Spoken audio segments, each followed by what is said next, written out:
Hello friends, welcome to IQ Gyan में। और आज जो हम 11th एनसीईआरटी जो इकोनॉमिक्स है उसका छठा चैप्टर जो है रूरल डेवलपमेंट, इसको हम देखेंगे। तो ये काफी इम्पोर्टेंट है। रूरल डेवलपमेंट का जो फेज दिखाएगा इसमें कि हम इसमें देखेंगे आगे कि रूरल डेवलपमेंट क्या होता है, क्यों इम्पोर्टेंट है, मेजर इश्यूज क्या क्या इसके साथ में है, डेवलपमेंट का कहाँ जरूरत है और डेवलपमेंट करने की इतना क्रूशियल, इतना जरूरी क्यों है रूरल डेवलपमेंट इंडिया के ओवरऑल डेवलपमेंट के लिए। अगर हम देखें तो उस केस में रूरल डेवलपमेंट का कितना पार्ट इम्पोर्टेंस है रूरल एरियाज का, उसको हम देखेंगे। और उसके साथ ही साथ जो क्रिटिकल और मार्केटिंग सिस्टम है रूरल डेवलपमेंट का पार्ट जो है, इसका क्या रोल है। क्रेडिट आपका हो गया, जो बैंकिंग सिस्टम एक तरह से कर सकते हैं, वो मार्केटिंग हो गया आपका, जो मंडी है, एग्रीकल्चर मार्केटिंग है, उसका क्या रोल है रूरल डेवलपमेंट के पर्सपेक्टिव से। और diversification of productive activities, diversification कितना इंपॉर्टेंट है ना रूरल डेवलपमेंट में हम देखें रूरल एरियाज के लिए। डाइवर्सिफिकेशन का कहना मेरा यहाँ पे ये है कि जो डिफरेंट अपॉर्चुनिटी जॉब जो है, मान लिया अभी जो एग्रीकल्चर पे ज्यादा डिपेंडेंट, अगर आप रूरल एरिया को देखें तो ज्यादातर लोग वहाँ किसानी करते हैं, उसी पे डिपेंडेंट होते हैं। तो क्यों जरूरी है कि और दूसरी जॉब्स जो है दूसरी चीजों में उसको बढ़ाया जाए, उसको चेंज किया जाए, तो इसकी क्या जरूरत है। और उसके बाद फिर लास्ट में देखेंगे ऑर्गेनिक फार्मिंग जो है, अभी आप देखते होंगे ना, काफी न्यूज में भी आता है। ऑर्गेनिक फार्मिंग का क्या इंपॉर्टेंस है, क्या सिग्निफिकेंस है सस्टेनेबल डेवलपमेंट के केस में। लेकिन सस्टेनेबल डेवलपमेंट आप समझ सकते हैं कि जो ऐसा डेवलपमेंट जो कि फ्यूचर जनरेशन को साथ में रख के ध्यान में रख के किया जाए, तो उस केस में ऑर्गेनिक फार्मिंग का क्या रोल है। तो और साथ में कुछ क्विज भी हैं, ऑब्जेक्टिव क्विजेज हैं जिसको आप कर सकते हैं इस चैप्टर के बेसिस पर, अगर आप पढ़ेंगे ठीक से। तो वीडियो में लास्ट तक बने रहें और सब्सक्राइब करना ना भूलें मेरे चैनल को, आईक्यू ज्ञान को। तो स्टार्ट करते हैं फ्रेंड्स। ये पहला जो आपका कि एग्रीकल्चर, पहले तो महात्मा गांधी का हम बात करें तो उन्होंने कहा था कि रियल प्रोग्रेस अगर इंडिया का देखना है, करना है, तो जरूरी है कि विलेजेस का प्रोग्रेस हो। इसीलिए उन्होंने विलेज को काफी जोर दिया था, जैसे कि विलेज पंचायत के लिए, कॉटेज इंडस्ट्रीज के लिए। तो ये सारी चीजें जो था कि विलेज डेवलपमेंट बहुत इंपॉर्टेंट है। तो ये जो विलेज का आइडिया है, तो ये इतना इंपॉर्टेंट क्यों है रूरल डेवलपमेंट, ये हम देखेंगे पहले। क्योंकि अगर इंडिया का पर्सपेक्टिव से हम देखें, इंडिया को देखें अगर हम, तो दो तिहाई पॉपुलेशन, यहाँ की जनसंख्या जो है वो एग्रीकल्चर पर डिपेंडेंट है। दो तिहाई अगर आप कहें तो 75% हो गया आपका, सॉरी, दो तिहाई ना, तो 2/3 आपका पॉपुलेशन जो है, तो 66% 67% जो पॉपुलेशन एक तरह से वो जो है एग्रीकल्चर पर डिपेंडेंट है। और ये इनडायरेक्टली अभी थोड़ा धीरे धीरे वो फिगर चेंज होता आता है, लेकिन है ना, फिर भी हम माने तो 50% से ज्यादा जो पॉपुलेशन इंडिया की वो एग्रीकल्चर पर डिपेंडेंट है। और एग्रीकल्चर जानते हैं कि प्रोडक्टिव उतना नहीं है। हमने पीछे चैप्टर्स में देखा प्रोडक्टिविटी काफी कम है, चाहे वो ब्रिटिश जमाने से ही प्रोडक्टिविटी उसकी काफी कम रही है।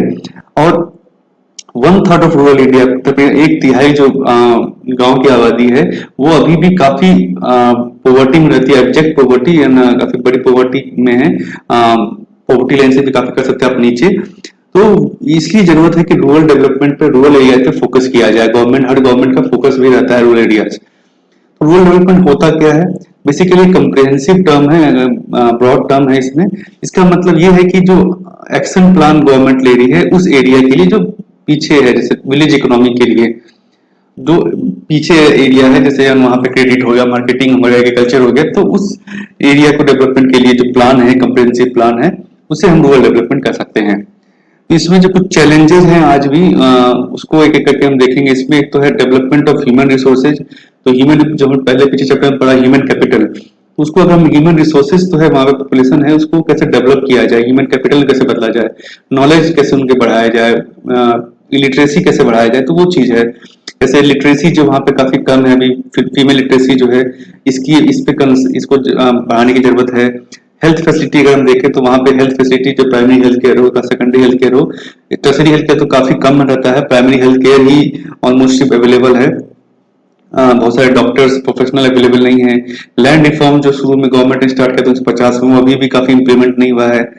प्रोडक्टिव रिसोर्सेज हम कहें अगर लोकेलिटी में तो वो काफी कम है प्रोडक्टिव रिसोर्सेज जहाँ पे है ना प्रोडक्टिविटी हो।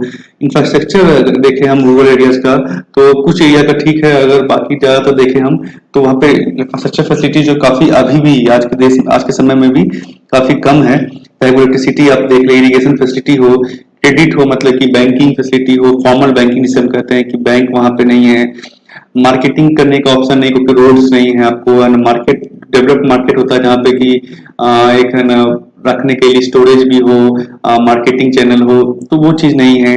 ट्रांसपोर्टेशन फैसिलिटी काफी कम होती है, कुछ बसेज जाती हैं, रेलगाड़ी की भी हो जाए कनेक्टिविटी नहीं है। तो ये सारी जो फैसिलिटी है रोड जैसे मैंने कहा फीडर ऑल वेदर रोड जो है तो बहुत ही कम है। रोड्स है लेकिन वो बरसात में वो बह जाते हैं, कट ऑफ हो जाता है गाँव। Agriculture research and extension facility जो होता है कि R&D में कि क्या आपको प्रोडक्ट चाहिए, कैसा वहाँ पे क्रॉप ग्रो करना है, आपकी जमीन कैसी है, तो ये सारा इंफॉर्मेशन डिसेमिनेशन के भाई आपको है ना कितना फर्टिलाइजर यूज करना है, बारिश की का इंफॉर्मेशन आपको, पेस्ट कंट्रोल का इंफॉर्मेशन, ये सारे चीजें जो है इस पे भी गवर्नमेंट का भी कंसर्न है रूरल एरियाज को अगर हम देखें तो। Special measures for elevation poverty, जो पॉवर्टी है वहां पे उसको उसके लिए एक अलग मेजर के लिए living condition of weaker sections जो है, तो ये कंसर्न एरिया रूरल एरिया में, तो ये सब हम देखें अगर तो ये काफी कुछ कंसर्न एरिया हमारे ऐड किया है जो कि रूरल डेवलपमेंट का एक पार्ट है जिसपे फोकस गवर्नमेंट का रहता है और गवर्नमेंट और जरूरत है। People engage in farm and non farm activities in rural area have to be provided with various means. तो उनका प्रोडक्टिविटी इंक्रीज करने के लिए चाहे वो फार्मिंग प्रोडक्टिविटी हो, एग्रीकल्चर प्रोडक्टिविटी हो या नॉन फार्म में जिसमें वो एंगेज है, मान लीजिए वो है ना किराना दुकान है या कुछ तरह की है ना एग्रीकल्चर लेबरर्स हैं, तो उस पर प्रोडक्टिविटी कैसे इंक्रीज किया जाए। और साथ ही साथ जैसे मैंने शुरू में कहा चैप्टर में डाइवर्सिफाई करने का उसको कि भाई आप एग्रीकल्चर में तो नॉन नॉन फार्म जो प्रोडक्टिव सेक्टर है उसमें उसको कैसे इंगेज किया जाए बाकी पॉपुलेशन को, जैसे कि फूड प्रोसेसिंग हो गया।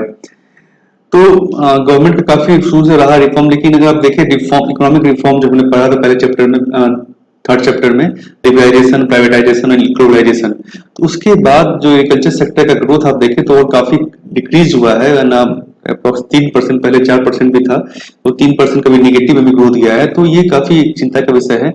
इसका ये जो रीजन बताया जाता है कि डिक्लाइन इन पब्लिक इन्वेस्टमेंट, जो गवर्नमेंट का इन्वेस्टमेंट है एग्रीकल्चर सेक्टर को लेकर या रूरल सेक्टर को लेकर, वो सबसे बड़ा कारण है इसमें, उसमें काफी कमी आई है। इंफ्रास्ट्रक्चर से मैंने कहा रोड्स नहीं है, इरिगेशन नहीं है, वेयर हाउसेज नहीं है, अल्टरनेट एम्प्लॉयमेंट नहीं है गवर्नमेंट वहाँ के लोगों के पास में, जो फार्मिंग है तो उसी पे सारे, अगर छोटा जमीन भी है तो पूरी फैमिली उसी पर डिपेंडेंट है, तो क्योंकि प्रोडक्टिविटी जमीन की कम है तो ओवरऑल प्रोडक्टिविटी अगर आप देखें तो बहुत ही कम होती है, और ना इसको अंडर एम्प्लॉयमेंट कर सकते हैं हम।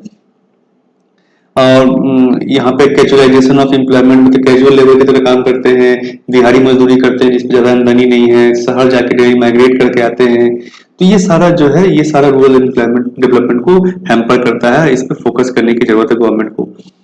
और डिस्ट्रेस, ग्रोइंग डिस्ट्रेस विटनेस अपन फार्मर सुसाइड हम जनरली देखते हैं, काफी जो एरिया है फार्मिंग जो इम्पोर्टेंट एरिया है रूरल डेवलपमेंट को में, तो वो उसकी प्रोडक्टिविटी नहीं है अच्छी, तो जो फार्मर्स है वो काफी डिस्ट्रेस रहते हैं, चाहे वो लोन हो, उनका लोन का डेप्थ हो या फिर प्रोडक्टिविटी हो, तो आउटपुट हो, पैसा उनको नहीं मिल रहा है, तो ये सारी चीजें जो एक्सपेक्ट्स है जैसे रूरल डेवलपमेंट का।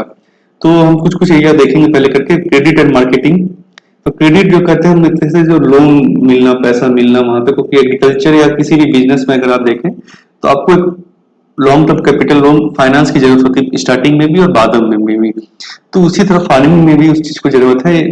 यस, क्यों जरूरत है, यहाँ हम देख सकते हैं कि जो क्रॉप जो आप उगाते हैं, लगाते हैं पहले फार्मर्स, जो सीजन में क्रॉप पहले लगाया जाता है, तो उसके बाद फिर उसको है ना कुछ समय बाद उसमें पानी देना है, फर्टिलाइजर देना है, पेस्टिसाइड देना है, इरिगेशन करना है उसको, उसके बाद फिर कटाई करनी है, फिर उसके बाद उसको बेचा जाता है, तब जाके वो पैसा आता है।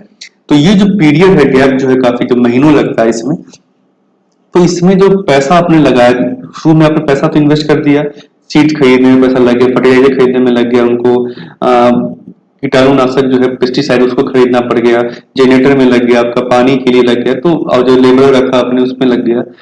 तो ये जो पैसा लगा इन्वेस्टमेंट, ये काफी लंबे समय तक उनको रखना पड़ता है, पैसा लगाना पड़ता है, उसमें इनकम बहुत लेट आता है।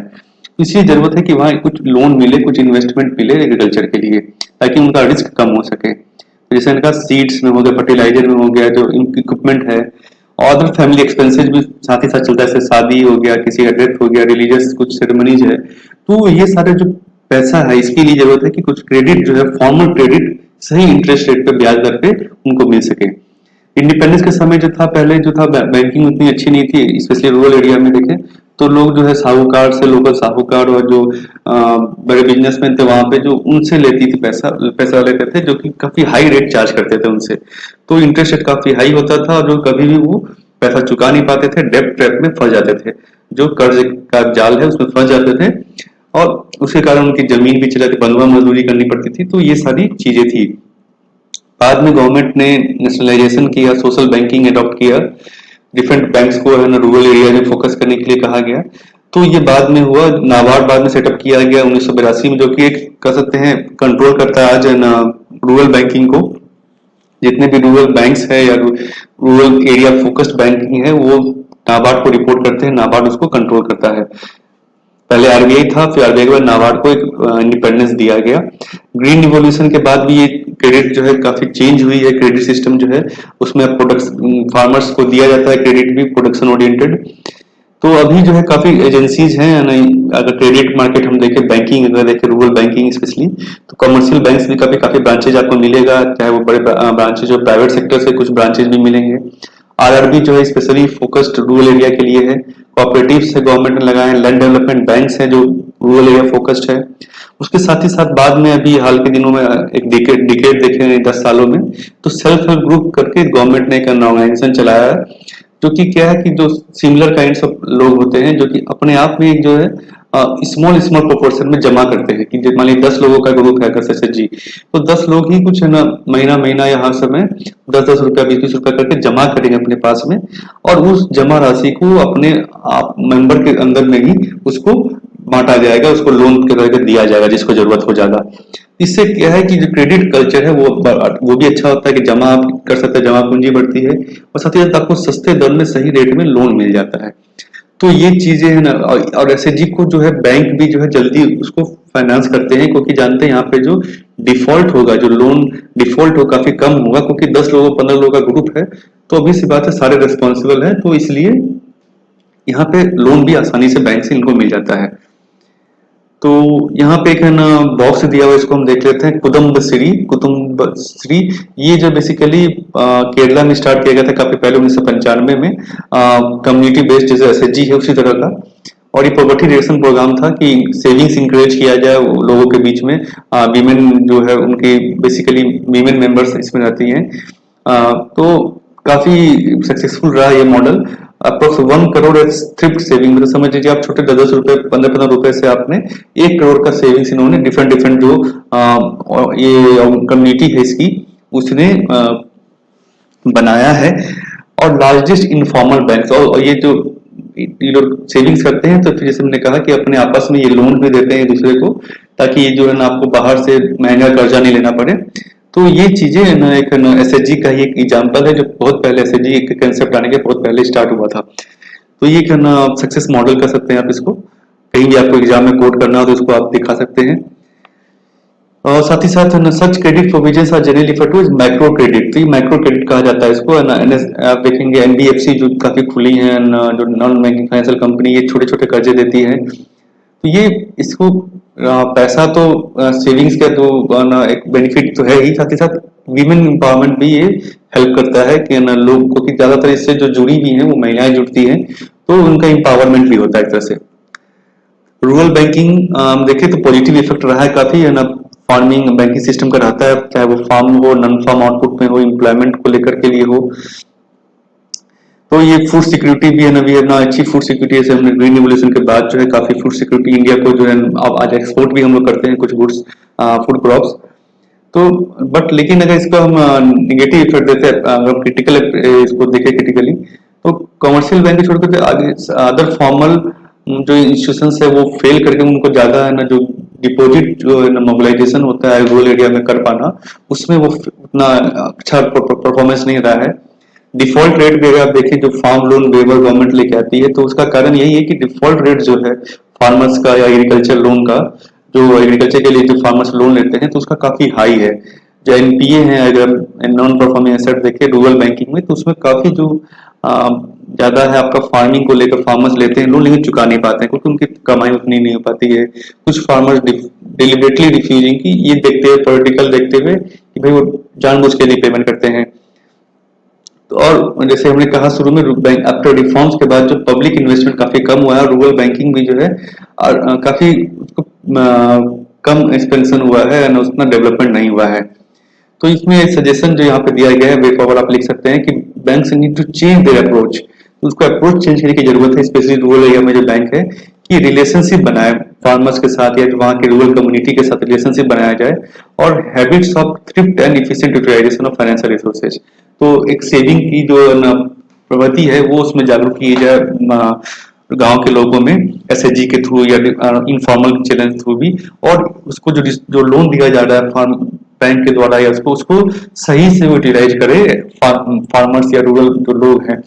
तो ये जरूरत है आगे करने की, ताकि वो रूरल बैंकिंग जो है, क्रेडिट कल्चर जो है वो डेवलप हो सके रूरल एरिया में। तो ये आप सजेशन में लिख सकते हैं।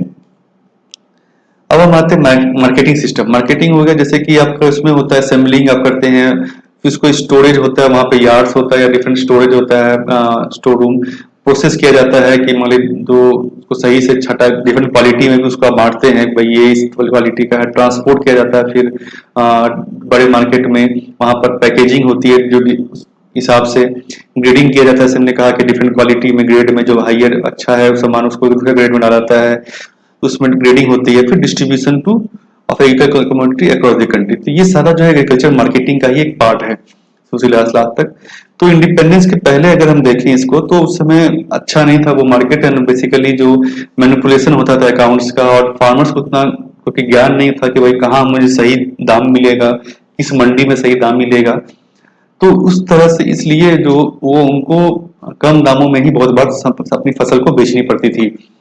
और स्टोरेज फैसिलिटी भी उस समय नहीं था कि आप ज्यादा दिन तक, मान लिया आपने अभी सामान का दाम सही नहीं, धान गेहूं का दाम सही नहीं है, तो भाई हम ठीक है 2 महीने बाद बेचेंगे, लेकिन कि स्टोरेज नहीं था तो आप उसको स्टोर करके रख नहीं सकते थे, तो खराब हो जाएगा, इसीलिए उनको जल्दीबाजी में बेचना पड़ता था। तो यहाँ पे है मंडी, एक तरह से है रेगुलेटेड मंडी है। यहाँ पे काफी जो फार्मर्स है यहाँ पे अपना अपना अनाज लेके आए हैं, और यहाँ पे वजन हो रहा है, जैसे कि वजन का है, ग्रेडिंग भी है। मान लीजिए कि एक अलग अलग तरह का धान है, आपने सुखाने में छोड़ रखा है। तो ये सब चीजें जो मार्केटिंग आप देख सकते हैं, बड़े बड़े जो मंडी हैं वहां पे आपको मिलेगा ये चीज। तो मार्केट, ये स्टोरेज फैसिलिटी नहीं होने के कारण आज भी जो है काफी जो है अनाज जो है वेस्ट हो जाता है। आप तकरीबन 10% आप कह सकते हैं अनाज वेस्ट हो जाता है। तो स्टोरेज जो है यहाँ पे जैसे लिखा, ये इंपॉर्टेंट पार्ट है एग्रीकल्चर मार्केटिंग का। तो इसमें क्या क्या जरूरत है ना, तो इसमें क्या क्या मेजर लिया गवर्नमेंट ने, उसको हम देखेंगे। पहला जो था रेगुलेशन मार्केट का, कि मार्केट को भी रेगुलेट करना है, ट्रांसपेरेंट हो, ताकि एक प्रॉपर रेगुलेशन बनाया जाए कि ना वहाँ पे गोलमाल नहीं हो, वहाँ पे है ना कुछ है ना जो मिस इन्फॉर्मेशन नहीं हो, मैनिपुलेशन नहीं हो। तो इस तरह से ट्रांसपेरेंट मार्केटिंग मिले फार्मर्स को। ये गवर्नमेंट ने किया। एपीएमसी एक्ट जो हम जानते हैं, एपीएमसी एक्ट के बाद इसको रिफॉर्म भी किया गया। अभी ई नाम आप देखते हैं, एक इलेक्ट्रॉनिक मार्केट है। तो ये सारा जो इसी सेक्टर में रिफॉर्म्स है कि उसको ट्रांसपेरेंट बनाना। दूसरा है कि फिजिकल इंफ्रास्ट्रक्चर देना, किसी रोड आपको देना, मान लीजिए आप गांव से शहर मंडी में लेके जा रहे हैं, तो उसके लिए सही रोड होना चाहिए ताकि गाड़ियां जा सके, ट्रक जा सके। वेयर हाउस देना, रेलवे कनेक्टिविटी, क्योंकि ज्यादा सामान हो तो रेलवे सस्ता भी पड़ता है। गोडाउन स्टोरेज के लिए देना। कोल्ड स्टोरेज जो है आप देखते हैं बहुत जगह, जो कुछ सामान को कोल्ड स्टोरेज चाहिए लंबे समय के लिए। प्रोसेसिंग यूनिट, तो ये सारा जो है इस पे तो अभी जो इंफ्रास्ट्रक्चर, इसकी भी जरूरत है कि इंफ्रास्ट्रक्चर को दिया जाए। तो अभी जिसकी अगर मार्केटिंग की बात करें तो ये सेकंड एक्सपेक्ट कर सकते हैं आप, इस पर ध्यान देने की जरूरत है। कोऑपरेटिव मार्केटिंग जो है ना, ये काफी इंपॉर्टेंट है ना। कोऑपरेटिव मार्केटिंग जो है एक तरह से छोटे मार्केट जो कोऑपरेटिव मार्केटिंग बनते हैं उसमें ज्यादा सही प्राइस रियलाइजेशन होता है। तो इस पे जरूरत है कि गवर्नमेंट इसको फोकस करे। फार्मर्स की कोऑपरेटिव बनती है काफी जगह, जैसे मिल्क कोऑपरेटिव यहाँ एग्जाम्पल दिया गया है। जो हम गुजरात मॉडल अगर हम देखें, आनंद जो वहाँ का मॉडल अमूल का, वो काफी सक्सेसफुल मॉडल रहा है गुजरात का मॉडल। यहाँ पे क्या था कि डिफरेंट जो फार्मर्स है, अपना जो मिल्क है उनका, उसको लिंक किया गया फार्मर्स को मिल्क को, और वो डिफरेंट क्वालिटी ऑफ मिल्क के हिसाब से उनको पैसा मिला। तो जो ये काफी सक्सेसफुल मॉडल है, कोऑपरेटिव मॉडल ये। देखिए इसका काफी है ना, अभी जो हाल के दिनों में इसका भी उतना अच्छा परफॉर्मेंस नहीं रहा है डिफरेंट, अगर बाकी चीज की बात करें, due to inadequate coverage of farmers member. तो फार्मर्स उसमें काफी कम रहते हैं मेंबर्स, ज्यादातर नेता उसमें बन जाते हैं। Link between marketing and processing cooperative वो लिंक नहीं है, फाइनेंशियल मैनेजमेंट नहीं है वहां पर। तो ये सब चीजें हैं जिसके कारण, और जो कोऑपरेटिव मार्केटिंग को इम्प्रूव करने के लिए चाहिए। चौथी बात करें इसमें, चौथा पॉइंट जो है कि पॉलिसी चाहिए, सही गवर्नमेंट की पॉलिसी चाहिए इसको मार्केटिंग को इनहेंस करने के लिए। पॉलिसी का पार्ट जो है आपका एक तरह से एमएसपी जो है, एमएसपी गवर्नमेंट अनाउंस करती है, लेकिन बहुत बार जो एमएसपी पे सामान लोगों को नहीं मिल पाता है, पैसा फार्मर्स को। बफर स्टॉक जो है ना वो करने की जरूरत है, मेंटेनेंस सही के तरीके से। हम बहुत बार सुनते हैं कि फूड कॉर्पोरेशन ऑफ इंडिया जो है इसके पास बफर स्टॉक के लिए वो इंफ्रास्ट्रक्चर नहीं है, स्टोरेज फैसिलिटी नहीं है, सामान रखने के लिए गोडाउन नहीं है, जिसके कारण सामान बर्बाद हो रहा है। तीसरा जो पॉइंट है डिस्ट्रीब्यूशन, डिस्ट्रीब्यूशन जो गवर्नमेंट करती है गरीब तबके के लिए सब्सिडी में, पीडीएस सिस्टम में देखते हैं आप, पब्लिक डिस्ट्रीब्यूशन सिस्टम, जो राशन कार्ड के थ्रू, तो वो उसमें डिस्ट्रीब्यूशन सही नहीं, बहुत ज्यादा करप्शन होता है। आपको जो धान, आपका जो सामान है वो कोई और ले जाता है, किसी और के नाम पे सामान चला जाता है। तो ये चीजों पे, ये 3 पॉलिसी इंस्ट्रूमेंट है जिस पे ध्यान देने की और जरूरत है।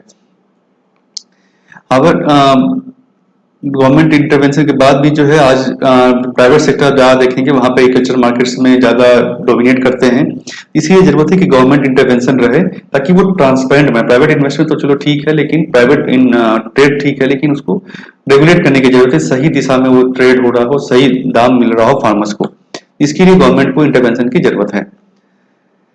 अल्टरनेटिव मार्केटिंग चैनल भी धीरे से हमने कहा कि चालू हुआ। मंडी जो थी वो पहले रेगुलेटेड मंडी, उसको अब हटा के बहुत सारे स्टेट गवर्नमेंट ने डायरेक्ट मार्केटिंग भी स्टार्ट किया, डायरेक्टली जो कंज्यूमर को फार्मर से बेच सकते हैं थ्रू गवर्नमेंट चैनल, जिससे कि उनको, इससे क्या फायदा है कि जो बिचौली है वो हट जाएंगे तो फार्मर्स को पैसा जो ज्यादा मिलेगा। जैसे कि अपनी मंडी है, ये पंजाब हरियाणा राजस्थान में है। हदसपर मंडी पुणे में। रेतु बाजार हो गया आपका, वेजिटेबल फ्रूट मार्केट है आंध्र प्रदेश तेलंगाना सरकार में। उज्जवर संडीज जो है आपका फार्मर्स मार्केट इन तमिलनाडु। तो इसी तरह से और भी डिफरेंट डिफरेंट जो स्टेट्स ने अपना अपना मंडी स्टार्ट किया है, जिसमें फार्मर डायरेक्टली बेचते हैं सरकार को एक सही दाम में, एमएसपी पे या अच्छे दाम में, और सरकार जो है उसको अपने थ्रू कंज्यूमर को डायरेक्टली बेचती है। इससे जो है फार्मर्स को अच्छी इनकम मिलती है कंपेयर टू जो वो मंडी में जाएंगे बिचौलियों को बेचेंगे, तो उसमें जो है काफी उनको कम रकम मिलती है। साथ ही साथ जो कॉन्ट्रैक्ट फार्मिंग है आज के देश में, डेट में काफी फेमस, यहाँ पे इंडिया में भी इम्प्लीमेंटेड है। इसमें क्या होता है कि जो बड़ी बड़ी एमएनसीज है, जैसे आप कह सकते हैं जो फास्ट फूड चेन भी है, मैकडोनल्ड हो गया आपका, या फिर पेप्सी जो होगा चिप्स बनाती है, तो ये सारे जो क्या करती है कि फार्मर्स के साथ डायरेक्टली कॉन्ट्रैक्ट करती है, भाई कि आप अपनी जमीन में इस तरह का फसल में, मतलब चिप्स है, आपको मान लीजिए पेप्सी को चिप्स चाहिए, तो वो क्या करेंगे कि उनको बोलेंगे भाई ये किस्म की आलू आपको उगानी है, आलू का बीज हम देंगे आपको, फर्टिलाइजर जो भी सीड्स बाकी जो इनपुट्स है वो हम देंगे आपको, आपको इसमें उगाना है इसको इस तरीके से, और हमें फिर बेचना है। इस बेचने के समय आपको हम इतना दाम देंगे, ये भी डिसाइड पहले ही हो जाता है। इससे क्या है, फार्मर्स को काफी एश्योरेंस मिलता है भाई कि भाई ठीक है, हमें दाम भी मिल रहा है सही से, हमें ना जो हमें सामान हम उगा रहे हैं हमको मालूम है नहीं इतना प्राइस मिलेगा। तो वो चीज रिस्क कम हो जाता है, help in reducing the risk of the farmer and also expand the markets of farm produce. Market भी आपका बढ़ रहा है, आप जो सिर्फ मंडी में बेच पाते हो सामान, आज आप एमएनसी को डायरेक्टली बेच रहे हैं। तो ये मार्केटिंग चैनल में जो स्टेप्स लेने की जरूरत है और जो अभी चेंजेस हुआ इसको आप देख सकते हैं। दूसरा आगे का पॉइंट डाइवर्सिफिकेशन, कि जब भाई सिर्फ फार्मिंग में तो उतना प्रोडक्टिविटी नहीं है, इतने पॉपुलेशन है, तो एक जमीन पे कैसे काम होगा, तो उसके लिए जरूरत है कि उसको डाइवर्सिफाई किया जाए, दूसरे रोजगार में लोगों को लगाया जाए। उसमें 2 एस्पेक्ट है। पहला तो चेंज इन क्रॉपिंग पैटर्न, जो क्रॉपिंग पैटर्न आप धान और गेहूं ही से उगा रहे हैं उसको हटा करके आपको हॉर्टिकल्चर मतलब फ्रूट्स उगाना चाहिए, वेजिटेबल उगाइए आप ना। तो ये सब चीज ऑर्गेनिक फार्मिंग का, तो ये एक ना एस्पेक्ट है डाइवर्सिफिकेशन का। दूसरा एस्पेक्ट है कि एग्रीकल्चर से हटा के आप उससे दूसरे जो प्रोडक्टिव इंप्लॉयमेंट है, जो रोजगार जिसमें ज्यादा पैसा है, ज्यादा ना कमाई है, ज्यादा एश्योरेंस है, रिस्क कम है, उसमें लगाया जाए। जैसे कि लाइव स्टॉक हो गया, पोल्ट्री हो गया, फिशरीज हो गया, और नॉन एग्रीकल्चर भी हो गया। तो इससे क्या है फायदा कि रिस्क जो है आपका वो कम हो जाएगा फार्मर्स का। ऑल्सो जो प्रोडक्टिव सस्टेनेबल लिवलीहुड आपका, क्योंकि सस्टेनेबल लिवलीहुड फार्मिंग क्या है, रिस्क है, बारिश नहीं हुई तो हो सकता है आपका फसल खराब हो जाए ना, लेबर नहीं मिला, मार्केट नहीं मिला, अच्छा आपको पेस्ट अटैक हो गया। तो ये सब रिस्क जो है वो दूसरे रोजगार में, बहुत सारे रोजगार में काफी कम है। तो ये आपको सस्टेनेबल एक लॉन्ग टर्म जो है फिक्स्ड जो आपको इनकम देगा। बाकी अगर अल्टरनेट दूसरी रोजगार में आप देखें तो much of the agriculture employment activity are concentrated in the kharif season. तो खरीफ सीजन में ज्यादा कंसंट्रेटेड, रबी सीजन में बहुत कम हो जाता है। तो ये जैसे मैंने कहा कि अनएम्प्लॉयमेंट जो है, आप कभी एम्प्लॉयड हो, कभी पैसा है आपके पास, कभी नहीं है। तो इसलिए जरूरत है कि फार्मिंग से हटाकर दूसरे में लगाया जाए, सप्लीमेंट्री एम्प्लॉयमेंट। इससे क्या है, आपको इनकम अगर एक फिक्स टाइप का इनकम आएगा फार्मर्स को, गांव के लोगों को, तो उससे क्या पॉवर्टी भी वहां की हटेगी। एग्रीकल्चर ऑलरेडी ओवर क्राउडेड से हम देखते हैं कि जमीन जो है आपका वो काफी इसमें बढ़ जाता है, छोटी छोटी जमीन होती है 2 हेक्टेयर की, जिसमें कि आप ज्यादा फसल नहीं उगा सकते, आपकी कमाई ज्यादा नहीं होती है। इसी तरह से ये एक एग्रीकल्चर फिगर दिया गया, अल्टरनेट एलाइड एक्टिविटी जो है जैगरी मेकिंग। तो ये भी आपका है जो अल्टरनेटिव है, फार्मिंग नहीं है डायरेक्टली। इसी तरह के इनकम में हमें जरूरत है गवर्नमेंट को और लोगों को उसमें देना रोजगार। इसमें सबसे बड़ा आपका एग्रो प्रोसेसिंग हो गया, फूड प्रोसेसिंग हो गया, लेदर इंडस्ट्री हो गई, टूरिज्म। टूरिज्म जैसे कि आपके शहर में या फिर आपके गांव के अगल बगल कुछ टूरिस्ट साइट है, लोग आते हैं, तो एक गाइड का काम करना, उसमें है ना लोगों को, या फिर बाकी जो इंफ्रास्ट्रक्चर चाहिए उस चीज में लोगों को लगाना। तो लेकिन इस सेक्टर्स में ये दिक्कत है कि पोटेंशियल तो है लेकिन इंफ्रास्ट्रक्चर काफी कम है बहुत जगह, और इस कारण से भी लोग इसमें जा नहीं पाते हैं। एलिमेंट्स हस्बेंड्री की बात करें तो जो बहुत सारे फार्मर्स अभी भी मिक्स क्रॉपिंग अपनाते हैं, जहाँ पे कि फार्मिंग और लाइव स्टॉक जो है, मिक्स फार्मिंग कहते हैं इसको, जो कि आप क्रॉप भी उगा रहे हैं और लाइव स्टॉक जो है गाय बछड़े उसको भी आप पाल रहे हैं, उसका दूध या जो अंडा वाली पोल्ट्री है तो उसको आप बेचते हैं, इससे कमाई करते हैं। तो ये चीजें हैं। इससे क्या है कि मान लीजिए फार्मिंग में अगर धान की कमाई कम हुई या कुछ पेस्ट अटैक हो गया, सामान का दाम सही नहीं मिला, तो उस केस में भी आपको एक दूसरा जो इनकम का सोर्स है आपका, वो बना रहेगा। तो आपको वो एक एश्योरेंस आपकी फैमिली जो पॉवर्टी में नहीं जाएगी, और न्यूट्रिशन भी मिलता रहेगा, क्योंकि आपको जो दूध है या फिर जो एनिमल प्रोडक्ट है वो आपको आपके घर को मिल रहा है। और एक और फायदा है कि वीमेन जो है सबसे ज्यादा इसमें लाइव स्टॉक सेक्टर में ज्यादा एम्प्लॉयमेंट इनको मिलता है। तो जैसे कि ये चार्ट है एक तरह से कितना पोल्ट्री जो डिस्ट्रीब्यूशन है, तो 24% लोगों के पास जो है आपका 24% जो लाइव स्टॉक है वो कैटल और बफेलो का है लोगों के पास। 16% जो शिप्स गोट्स होते हैं इनका है, पिग्स 1% है, और पोल्ट्री 58% सबसे ज्यादा। इसका अंडा ना बेचते हैं, मीट भी इसका है एक कमाई का जरिया है। तो ये सारी चीजें एक इससे क्या फायदा है कि एश्योर्ड इनकम जो आपको मिलता है, आप इन्वायरमेंट पे, हम रेनफॉल पे आपको डिपेंडेंट होने की जरूरत नहीं है। शिप रियरिंग आप देख सकते हैं, एक अल्टरनेटिव एम्प्लॉयमेंट इस तरह से। मिल्क प्रोडक्शन, जो ऑपरेशन फ्लड के बाद काफी मिल्क प्रोडक्शन है, आप वहाँ कोऑपरेटिव पे बेच सकते हैं। तो एश्योर्ड इनकम जो आपको मिलता है, ये फायदा है लाइव स्टॉक का। फिशरीज देखिए उसी तरह से, फिशरीज भी है आपका, फिशिंग कम्युनिटी जो है, तो अभी भी धीरे नई टेक्नोलॉजी फिशरी में गवर्नमेंट लाने की कोशिश कर रही है कि ताकि जो प्रोडक्शन है वो ज्यादा बढ़ सके, उसको और ज्यादा इन्वेस्टमेंट हो सके। अभी भी ये काफी कम, इसमें कुछ कंसर्न है, जैसे कि अंडर एम्प्लॉयमेंट है, काफी ज्यादा लोग हैं जो इसमें इन्वॉल्व है, वहाँ पे कमाई उतनी नहीं है जिस तरह से एग्रीकल्चर अगर कंपेयर करें उसी तरह से लोग, इसलिए पर कैपिटल अर्निंग अगर आप देखें तो काफी कम है। High rate of illiteracy indebtedness यहाँ पे, मतलब वही है कि फार्मिंग जो मान लीजिए कुछ लेक है, तालाब है, समुद्र, वहां पे ज्यादा लोग इन्वॉल्व है, पूरी फैमिली जनरेशन उसी में इन्वॉल्व है, लेकिन वहां कमाई जो है धीरे धीरे घट रह गई है, या उनके पास उतना पैसा नहीं है कि वो बड़ी से ट्रॉलर लगा के उसको फिशिंग कर सके। तो ये कारण से फिशिंग में भी इस चीज की जरूरत है, और क्रेडिट फैसिलिटी भी उस तरह वहां पे बढ़ाने की जरूरत है फिशिंग में। नेक्स्ट जो आपका अल्टरनेटिव है हॉर्टिकल्चर हो गया। हॉर्टिकल्चर जैसे कि आप फ्रूट को उगा रहे हैं, जो फलों की खेती हो गई, सब्जी की खेती हो गई, ट्यूबर क्रॉप्स, फ्लावर जो खेती होती है, मेडिसिन एरोमेटिक प्लांट्स, स्पाइसेज का प्लांटेशन का, ये सारा जो हॉर्टिकल्चर का पार्ट है। इंडिया में इसमें काफी ग्रोथ हुआ है हाल ही में, क्योंकि यहाँ का क्लाइमेट जो है काफी फेवरेबल है। तो 1/3 जो समझ लीजिए एग्रीकल्चर का वैल्यू जो है वो हॉर्टिकल्चर से आता है, और 6% ऑफ जीडीपी को कंट्रीब्यूट करता है। तो काफी अच्छी पार्ट है ये हॉर्टिकल्चर आपका। हमारे से मैंगो हो गया, बनाना, इसका एक्सपोर्ट भी होता है यहाँ से काफी चीज। Second largest producer of fruits and vegetable, India जो है सेकंड लार्जेस्ट प्रोड्यूसर है फ्रूट्स एंड वेजिटेबल्स में, और मैंगो, बनाना, कोकोनट्स, ये जो काजू है और स्पाइसेज में नंबर 1 है हमारा प्रोडक्शन। तो एक्सपोर्ट होता है तो उससे अच्छी कमाई होती है। ये पोल्ट्री का दिया गया है, पोल्ट्री हमने देखा लार्जेस्ट शेयर है इसमें, तो पोल्ट्री से काफी फायदा है वहाँ के लोगों को, यहाँ पर एश्योर्ड इनकम मिलता है। इसमें फ्लावर, जैसे मैंने कहा फ्लावर जो है आपका, इसमें पार्ट होता है फ्लावर हार्वेस्टिंग, नर्सरी मेंटेनेंस, ये भी एक इम्पोर्टेंट पार्ट है आपका। तो अब हम देखते हैं आज में कंसर्न, तो हमने देखा क्या क्या अल्टरनेटिव चीजें हैं, तो कंसर्न क्या क्या यहाँ पे हम देखेंगे इसके आगे। क्या क्या वहां पे करने की जरूरत है और कहाँ का भी निगेटिव एरिया है। लाइव स्टॉक की देखें तो लाइव स्टॉक तो है, आपके पास बहुत सारा लाइव स्टॉक है, लोगों के पास है ना, गाय बछड़े भैंस जो है, मुर्गी है, काफी है, नंबर बहुत है, लेकिन उसका प्रोडक्टिविटी कम है। जो ब्रीड्स होती है, एनिमल का ब्रीड जो होता है कि मतलब दूध देने वाली जो गाय है या भैंस है, तो उसकी वो breed different different breed of, Jersey गाय हो गया, मुर्रा हो गया, तो इसमें जो है आपको तो ब्रीड सही ब्रीड नहीं है लोगों के पास है ना, एनिमल्स का ब्रीड जो सही नहीं है, जिसके कारण प्रोडक्टिविटी जो है वो उतनी अच्छी नहीं है। साथ ही साथ बीमार काफी पड़ते हैं, तो वेटरनरी केयर जो चाहिए वो अवेलेबल नहीं है बहुत सारे रूरल एरियाज में। क्रेडिट फैसिलिटीज नहीं है कि वे इसको बेच सके, खरीद सके अच्छे वैरायटी को, या उनके लिए अच्छे बीज खरीद सके, सॉरी उनके लिए अच्छे खाद खरीद सके जो वो खाते हैं। तो ये सब चीजें की जरूरत है लाइव स्टॉक में। फिशिंग की जैसे मैंने बात की, ओवर फिशिंग होता है बहुत जगह, तो वो इन्वायरमेंट को इफेक्ट करता है। वहाँ के पॉल्यूशन जो है, सी पॉल्यूशन जो ओशन पॉल्यूशन के कारण जो फिश का जो प्रोडक्शन वो काफी कम हो गया है। इंफ्रास्ट्रक्चर चाहिए इसमें।